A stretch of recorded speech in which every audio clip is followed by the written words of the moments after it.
Hello friends, हमारी electrical technology series में आपका एक बार फिर स्वागत है। हमारे पिछले वीडियो में हमने देखा कि कैपेसिटर बैंक की कैपेसिटी को एग्जैक्टली कैसे कैलकुलेट किया जाता है और एपीएफसी पैनल कैसे काम करते हैं। लेकिन आज हम इंडस्ट्रियल इलेक्ट्रिकल सिस्टम के एक ऐसे साइलेंट किलर के बारे में बात करने वाले हैं जो आपके पूरे सिस्टम को डिस्टर्ब कर देता है।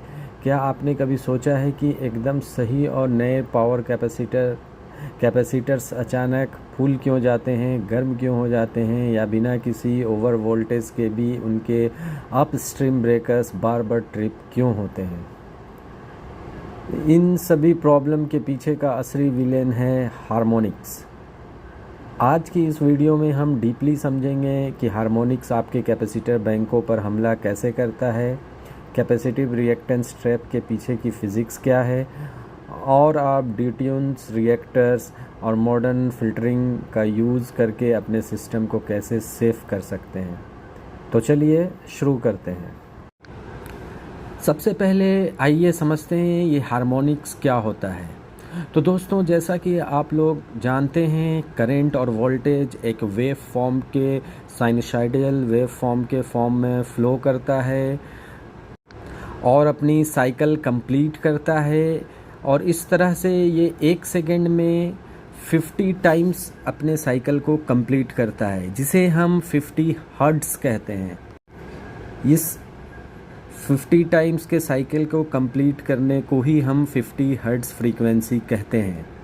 तो दोस्तों, इस साइनसॉइडल वेव में अचानक किसी वजह से चेंजेस आ जाना और ये करंट एंड वोल्टेज का वेव फॉर्म जो कि 1 सेकेंड में 50 टाइम्स की साइकिल को कंप्लीट कर रहा है, ये बढ़कर बहुत ज़्यादा हो जाना, 250 टाइम्स हो जाना या 350 हो जाना, इस अनबैलेंस फ्रीक्वेंसी का हो जाना, साइनसॉइडल वेव का अनबैलेंस हो जाना, इसी डिस्टॉर्शन को हम हार्मोनिक्स कहते हैं। और सिस्टम में हार्मोनिक का प्रोड्यूस होने का रीज़न है इलेक्ट्रॉनिक्स स्विचेस, इलेक्ट्रॉनिक्स इक्विपमेंट का यूज़ करना, जैसे मॉसफेट, थायरिस्टर, ट्रांजिस्टर, डायोड्स। जब एक सिस्टम में हार्मोनिक क्रिएट्स हो जाता है तो सिस्टम में करंट अप एंड डाउन बहुत तेज़ी से होता है, जिसकी वजह से बहुत ज़्यादा हीट प्रोड्यूस होता है, और ये हमारे सिस्टम के लिए, हमारे कैपेसिटर बैंक के लिए काफ़ी डेंजरस है। तो दोस्तों, सालों पहले फैक्ट्रियों में ज़्यादातर बेसिक और लीनियर एसी मोटर्स चलती थी, लेकिन आज के समय में एनर्जी इफ़िशियंसी और ऑटोमेशन सबसे ज़रूरी हो चुके हैं। इसका मतलब है कि हमारे पावर डिस्ट्रीब्यूशन ग्रिड में अब non linear electronics equipment use होने लगे हैं, जैसे कि MOSFET, transistor, thyristor and diode. So दोस्तों, हमारे इस हार्मोनिक्स का जो मेन सोर्स है ये इलेक्ट्रॉनिक्स इक्विपमेंट होते हैं। किसी भी इंडस्ट्रियल प्लांट में इसके 3 बड़े सोर्स होते हैं। तो सबसे पहला सोर्स है VFD यानी वेरिएबल फ्रीक्वेंसी ड्राइव्स और सॉफ्ट स्टार्टर्स। ये मोटर की स्पीड को कंट्रोल करने के लिए बहुत तेज़ी से सेमीकंडक्टर स्विचिंग करते हैं, जिससे करंट वेव फॉर्म डिस्टर्ब हो जाता है और डिस्टॉर्ट हो जाता है। दूसरा सोर्स है रेक्टिफायर्स और बड़े UPS सिस्टम। ये AC पावर को DC में और DC को AC में बदलते हैं। इस प्रोसेस में ये करंट को एक स्मूथ फ्लो के बजाय बहुत ही छोटे छोटे पल्सेस में डिस्टॉर्ट कर देते हैं, तोड़ देते हैं। और तीसरे सोर्स की बात करें तो ये हैं हेवी मशीनें, जैसे कि आर्क फर्नेस और कॉमर्शियल बिल्डिंग में लगे LED लाइटिंग एरेज। इनमें से हर एक डिवाइस हमारे इलेक्ट्रिकल सिस्टम में हाई फ्रीक्वेंसी नॉइज़ क्रिएट करता है, जिसे हम हार्मोनिक्स कहते हैं। इसे बेहतर ढंग से समझने के लिए अपनी स्क्रीन पर इन दोनों वेव फॉर्म के डिफरेंस को देखिए। एक ट्रेडिशनल लीनियर लोड ऐसा करंट कैरी करता है जो सीधे वोल्टेज के प्रोपोर्शनल होता है। एज अ रिज़ल्ट आप स्क्रीन पर देख सकते हैं हमें एक बहुत ही स्टेबल और स्मूथ वेव फॉर्म जो कि ग्रीन कलर में आपको दिख रहा है हमें मिलता है। ये 1 सेकेंड में 50 टाइम्स साइकिल कंप्लीट करता है, जिसकी वजह से इसकी फ्रीक्वेंसी 50 हर्ट्ज़ होती है, जो कि हमारे सिस्टम के लिए बिल्कुल सेफ़ होता है। लेकिन एक नॉन लीनियर लोड यानी ऐसा लोड जहाँ पे हम इलेक्ट्रॉनिक्स इक्विपमेंट यूज़ कर रहे हैं, थायरिस्टर, मॉसफेट, ट्रांजिस्टर, तो ऐसे इक्विपमेंट हमारे करंट को झटके में और रुक रुक कर कैरी करते हैं। ये तेज़ स्विचिंग हमारे स्मूथ साइन वेव को ख़राब कर देते हैं, डिस्टॉर्ट कर देते हैं, जिससे क्या होता है कि हमारा करंट जो है 1 सेकेंड में बहुत ज़्यादा 250 टाइम्स 350 टाइम्स अपने साइकिल को कंप्लीट करता है, जिससे सिस्टम में बहुत हाई फ्रीक्वेंसी जनरेट हो जाता है। इस हाई फ्रीक्वेंसी को हम हार्मोनिक्स के लैंग्वेज में 5th हार्मोनिक और 7th हार्मोनिक भी कहते हैं, जो कि हमारे सिस्टम के लिए बिल्कुल अनसेफ होता है। और अगर ये कंटिन्यू हमारे सिस्टम में रहता है तो ये हमारे सिस्टम में लगे इक्विपमेंट्स को डैमेज कर सकता है। अब क्वेश्चन यह है कि कैपेसिटर बैंक ही इस डिस्टॉर्शन को लेकर इतना सेंसिटिव क्यों होता है? हमारी केबल्स या ट्रांसफार्मर कैपेसिटर की तरह इतनी जल्दी ख़राब क्यों नहीं होते? ये सब इलेक्ट्रिकल फिज़िक्स का एक बेसिक रूल है और कैपेसिटिव रिएक्टेंस के फॉर्मूले पर डिपेंड करता है। कैपेसिटिव रिएक्टेंस XC = 1/2π FC होता है। इस फॉर्मूले में XC कैपेसिटिव रिएक्टेंस है, यानी ये रिएक्टेंस सर्किट में अपोज करता है हेवी करंट और हेवी फ्रीक्वेंसी के फ़्लो को। ध्यान से देखिए, यह फ्रीक्वेंसी डिनोमिनेटर में है। इसका मतलब है कि कैपेसिटिव रिएक्टेंस फ्रीक्वेंसी के इन्वर्सली प्रोपोर्शनल होता है। इस बात की गहराई को समझिए, जैसे जैसे करंट की फ्रीक्वेंसी बढ़ेगी कैपेसिटर का रिएक्टेंस कम होता जाएगा। चूँकि हार्मोनिक्स की फ्रीक्वेंसी हमारे नॉर्मल 50 हर्ट्ज़ फ्रीक्वेंसी से काफ़ी ज़्यादा होती है, इसलिए कैपेसिटर का रिएक्टेंस लगभग 0 हो जाता है और हमारा कैपेसिटर इस हाई फ्रीक्वेंसी पे काम करने के लिए डिज़ाइन नहीं किया होता है। तो जब भी हार्मोनिक क्रिएट होता है सर्किट में, ये कैपेसिटर एक उस फ्रीक्वेंसी वाले करंट को पास कराने के लिए एक आसान सा पाथ यानी रास्ता बन जाता है। और जब इस रास्ते पे वो हाई करंट फ्रीक्वेंसी फ़्लो करता है तो यह कैपेसिटर पावर फैक्टर को ठीक करने के बजाय खुद को डैमेज कर बैठता है, खुद को ही ख़राब कर लेता है। तो क्या होता है जब कैपेसिटर के इस लो रिएक्टेंस पाथ को हार्मोनिक्स ट्रिगर कर लेता है? चलिए देखते हैं कि आपके इलेक्ट्रिकल पैनल के अंदर किस तरह के फिज़िकल और सिस्टम वाइड फेल्योर्स होते हैं। इसके फिज़िकल रिज़ल्ट बहुत ही सीरियस और तुरंत दिखने वाले होते हैं। सबसे पहले हाई फ्रीक्वेंसी करंट के कारण कैपेसिटर में हेवी थर्मल ओवरलोड होता है, यानी हीट जनरेट होता है। कैपेसिटर इन मल्टी फ्रीक्वेंसी करंट्स को बेयर करने के लिए डिज़ाइन नहीं किया जाता है, जिससे इनका इंटरनल टेम्परेचर बहुत ज़्यादा हो जाता है। यह एक्सट्रीम टेम्परेचर कैपेसिटर के इंटरनल डाई इलेक्ट्रिक ऑयल को बॉयल कर देता है, जिससे अंदर बहुत ज़्यादा प्रेशर बन जाता है। अगर आपने कभी APFC पैनल खोला है और कैपेसिटर को इस तरह फूला हुआ देखा है जैसा कि स्क्रीन पर दिख रहा है, तो इसका कारण यही प्रेशर है। लास्ट में यह कैपेसिटर के डाई इलेक्ट्रिक को ब्रेक डाउन कर देता है। कैपेसिटर पूरी तरह से फेल हो जाता है, जिससे शॉर्ट सर्किट, पैनल में आग या भयानक ब्लास्ट हो सकता है, जो आसपास के स्विच गियर को भी डैमेज कर सकता है। लेकिन नॉर्मल ओवरहीटिंग से भी ज़्यादा ख़तरनाक एक और इंसिडेंट है, जिसे हम पैरेलल रेजोनेंस कहते हैं।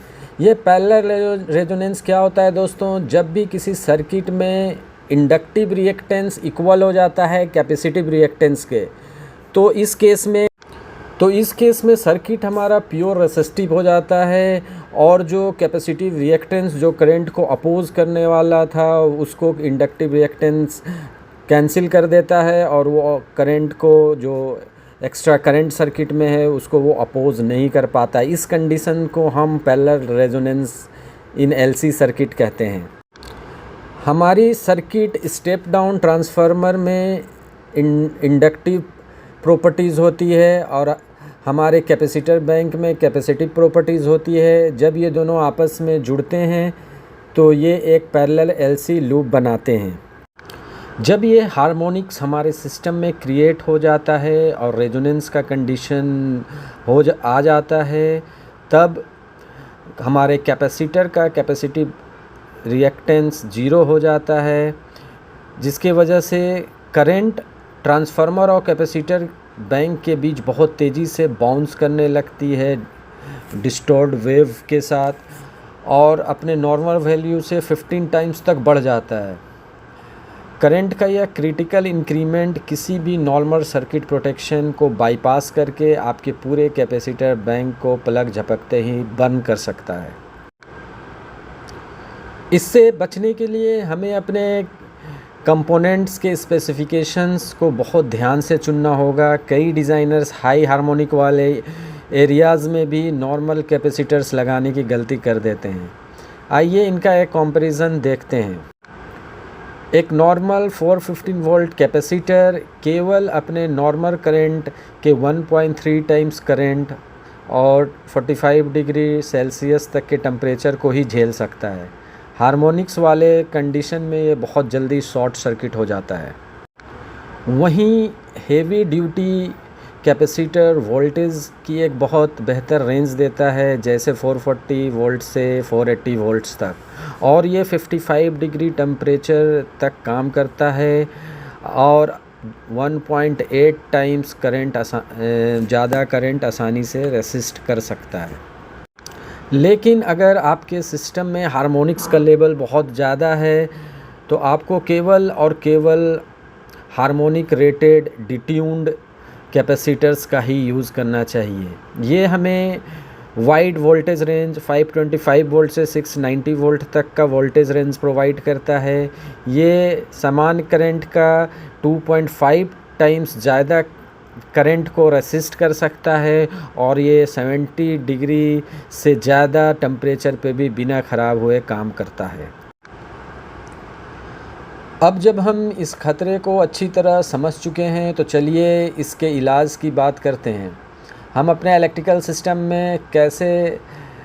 सिस्टम को कैसे प्रोटेक्ट करें ताकि हमारे कैपेसिटर बैंक सालों साल बिना किसी रुकावट के काम करते रहें। हार्मोनिक से कैपेसिटर बैंक को बचाने का सबसे बेहतरीन और सेफ उपाय है डिट्यून्ड रिएक्टर। यह एक हेवी ड्यूटी कॉपर इंडक्टर होता है जिसे हर कैपेसिटर स्टेज के ठीक पहले सीरीज़ में जोड़ा जाता है।